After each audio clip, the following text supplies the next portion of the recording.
coils. So today I'm going to be attempting to do finger coils with the As I Am line, just because As I Am are like my favourite at the moment. They're my go-to, they're my staple products that I've been using for quite a while. So I'm going to be going in with the detangling conditioner, then I'm going to be using the Double Buttercream and the coiling jelly. So first time I've never ever done finger coils before, but someone messaged me on Insta the other day. It was actually a male, and he was asking me if I knew anybody who could do finger coiling, or if I could do it. And I was like, I don't really know anyone in London who actually does like natural hairstyles, like twists and braids. Well, obviously braids, but like finger coils and stuff like that. But I thought, I actually probably, if I gave it a go, could do a finger coil. It's not, I don't think it's too difficult. Maybe I'm doing this whole thing wrong at the minute, but how hard could it be, right?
Now this is day 3 hair.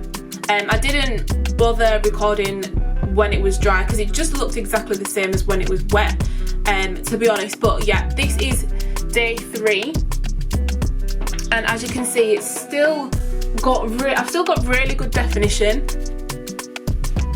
This is also with me going to the gym twice and obviously sweating out loads.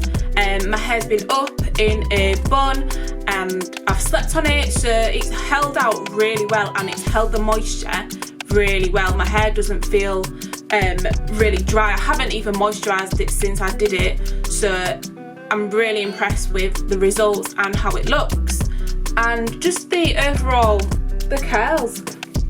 I don't normally wear it down, normally have it like, to be honest, I haven't even gone out with my hair like this yet because I haven't had anywhere to go, but I've literally just been throwing it up like this in a little scrunchie on top of my head and just rolling around the house like this because I ain't got nowhere to go. It's still coronavirus. So yeah, hope you enjoyed the video, and if you've done this before or are you thinking about doing it, let me know. I definitely think you need to try this one. I've never ever done this in my life before, but I will do it again, although it did take me about 2 hours to do because I've got so much hair and my hair is just like so thick, but it is worth it because the definition is like A1. I've never had this much definition before my whole entire life. So yeah, let me know what you're thinking. See ya.